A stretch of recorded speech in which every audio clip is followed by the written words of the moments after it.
Pork is a culinary paradox. It's a beloved food for many, yet shunned by a significant portion of the global population. How can a meat so widely consumed also be the subject of such profound aversion? Pork's popularity is undeniable, a staple in countless cuisines. From succulent roasts to crispy bacon, pork products grace dinner tables across the world. Yet, despite its widespread consumption, pork remains taboo for many. Religions like Islam and Judaism strictly forbid its consumption. This essay delves into the intriguing history of the pork taboo, exploring its origins.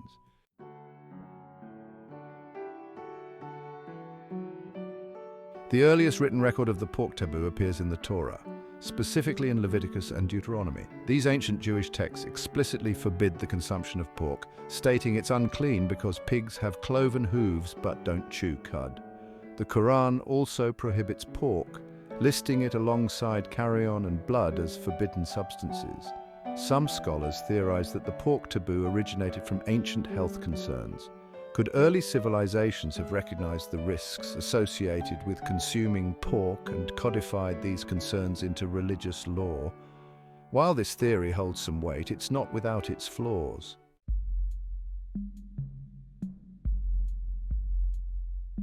The trichinosis theory gained traction in the 19th century, offering a scientific explanation for the pork taboo. Trichinosis, a parasitic disease caused by roundworms in undercooked pork, was a significant health concern. However, this theory has been challenged by more recent scholarship. Anthropologists argue there's no evidence trichinosis was prevalent in the ancient Middle East. The search for a definitive answer to the pork taboo's origins continues. Scholars debate various theories, examining archaeological evidence, cultural practices, and theological interpretations.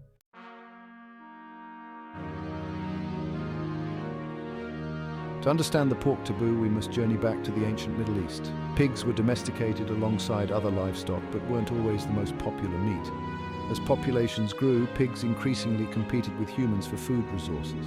This competition likely led to tension between farmers and pig herders. This ecological pressure might have contributed to the development of negative perceptions towards pork.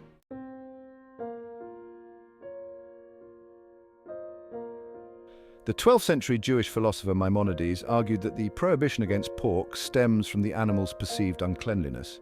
He described pigs as having dirty habits, citing their tendency to wallow in mud and consume filth. Maimonides argued that if pork consumption were permitted, streets and homes would be overrun with filth.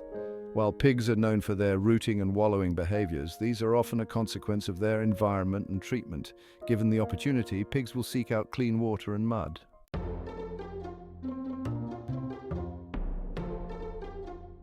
Anthropologist Marvin Harris offers an ecological explanation for the pork taboo's origins.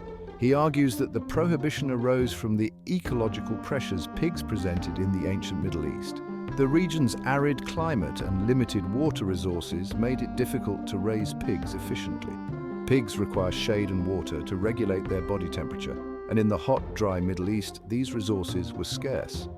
This competition for resources made pork a less economically viable option compared to other livestock.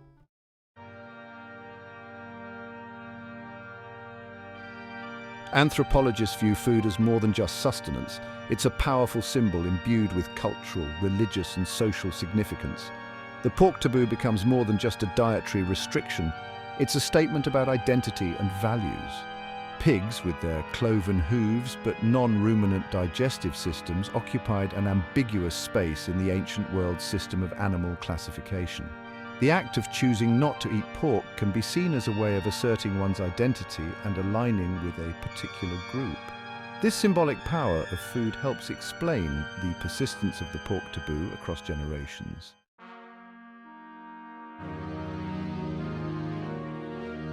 The concept of purity and pollution is central to many religions and cultures.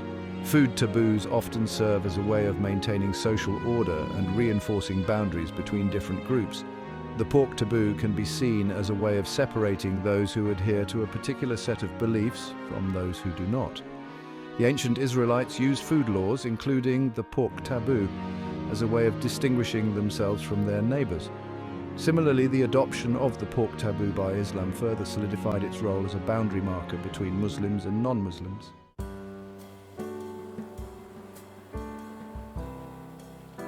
Marvin Harris argued that material conditions play a significant role in shaping cultural practices, including food taboos. He believed that seemingly irrational customs often have a rational basis when examined through the lens of material constraints. Harris argued that the prohibition arose from the practical challenges of raising pigs in the arid environment of the Middle East. Pigs, with their need for shade, water, and a grain-based diet, were ill-suited to the region's ecological constraints. Thus, for Harris, the pork taboo was a practical adaptation to the material realities of the ancient Middle East.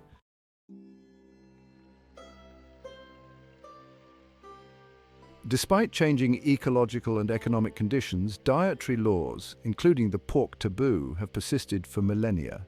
This enduring presence highlights the power of cultural inertia and the role of tradition in shaping human behavior. The continued observance of the pork taboo by Jews and Muslims worldwide demonstrates the power of religious law and cultural identity in shaping food choices. These dietary restrictions serve as a tangible link to a shared history and a collective identity. The pork taboo provides a compelling case study for understanding the complex interplay of culture, religion, and material conditions in shaping human dietary practices.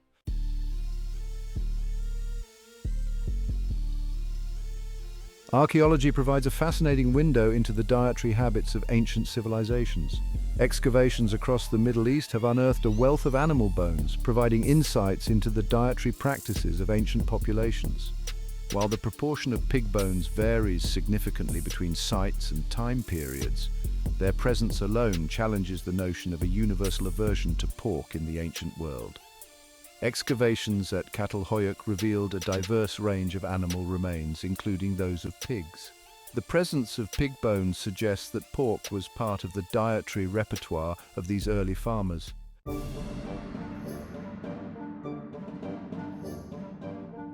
Archaeological evidence from the Levant reveals intriguing patterns of pork consumption. Studies of animal bones from various sites indicate fluctuations in the popularity of pork. At some sites, pig bones are relatively scarce, suggesting a preference for other forms of livestock. However, at other sites, pig bones are more abundant, indicating a more significant role for pork in the local diet. These variations suggest that the consumption of pork in the ancient Levant was influenced by a complex interplay of ecological, economic, and cultural factors.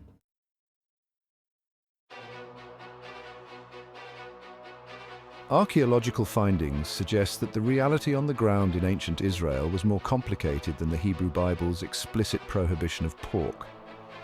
Excavations at various sites dating to the Iron Age have yielded pig bones, indicating that pork consumption was not entirely absent from ancient Israelite society. At Tel Dan, archaeologists uncovered a significant number of pig bones dating to the 9th and 8th centuries BCE. These findings suggest that the dietary laws outlined in the Hebrew Bible might not have been universally observed in ancient Israel. It's possible that pork consumption persisted among certain segments of the population, perhaps in regions with different ecological conditions or among groups with distinct cultural practices. Theological arguments for the pork taboo center around divine command and ritual purity. In Judaism and Islam, dietary laws are divinely ordained to maintain a sacred separation. Adherence to these laws is an act of obedience and faith. Ritual purity is central to this understanding. Pigs are deemed ritually impure, defiling body and spirit. Abstaining from forbidden foods maintains ritual purity.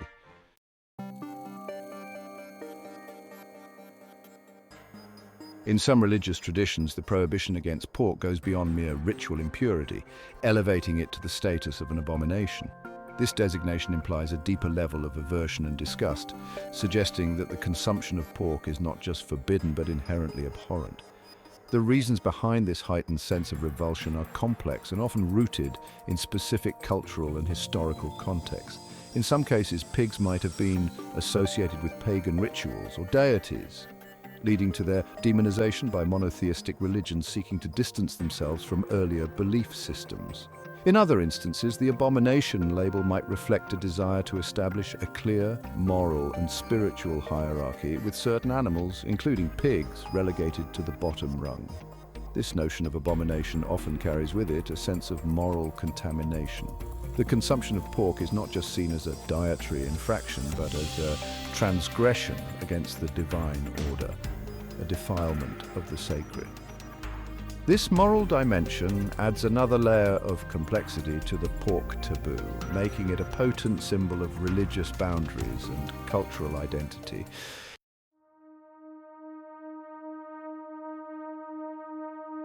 Beyond theological arguments, the persistence of the pork taboo across generations highlights the power of cultural transmission and the role of tradition in shaping human behavior.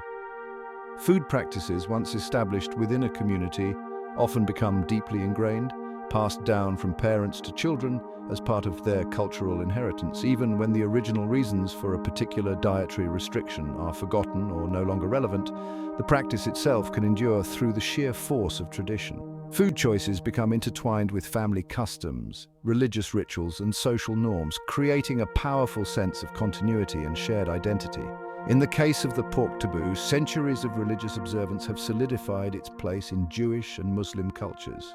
For many individuals, abstaining from pork is simply part of what it means to be Jewish or Muslim, a tangible expression of their faith and a connection to their ancestors.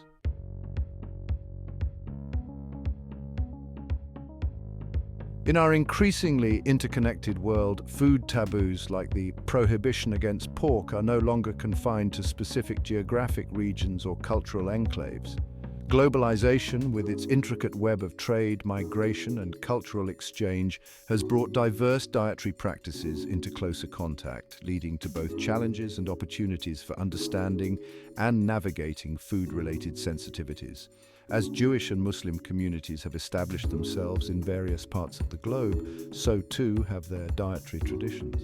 This diaspora has led to the proliferation of kosher and halal food options, catering to the specific requirements of these communities.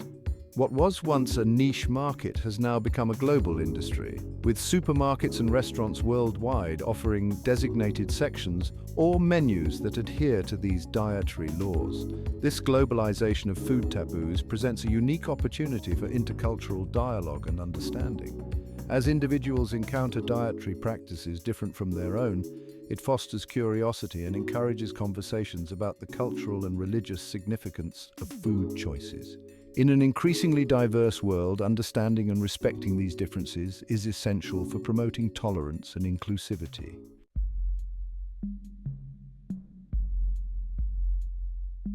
The pork taboo, while primarily rooted in religious and cultural beliefs, also intersects with contemporary concerns about animal welfare and environmental sustainability. The industrialization of pig farming, driven by a growing demand for pork products, has raised ethical questions about the treatment of animals within these intensive production systems. Confined animal feeding operations, characterized by their large-scale and intensive housing conditions, have become the dominant model for pig production in many parts of the world. While these operations offer efficiency and affordability, they have also been criticized for their potential negative impacts on animal welfare, public health, and the environment. The pork taboo, in this context, prompts a broader reflection on our relationship with animals and the ethical implications of our food choices. While religious restrictions on pork consumption may not align perfectly with secular concerns about animal welfare, they nonetheless highlight the importance of considering the ethical dimensions of our dietary practices. As we navigate the complexities of a globalized world, grappling with issues of cultural diversity, ethical consumption, and environmental sustainability, the pork paradox continues to offer both challenges and opportunities for reflection and dialogue. It underscores the powerful influence of culture and tradition in shaping our relationship with food. Our dietary choices reflect deeply held beliefs, values, and identities. By engaging in respectful dialogue, we can foster a more inclusive and sustainable food future. The Great Pork Debate is a multifaceted conversation with no easy answers. We've explored theories from ancient health concerns to cultural identity markers. Despite centuries of inquiry, the pork taboo remains an enigma.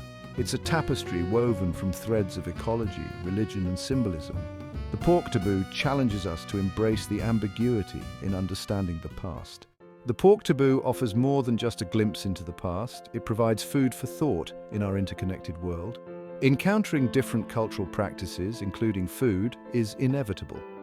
Understanding lies in embracing complexity and open dialogue. Cultural differences are rarely black and white. Approach differences with curiosity, not judgment. Consider the factors shaping food taboos. Embrace the richness of our shared human experience.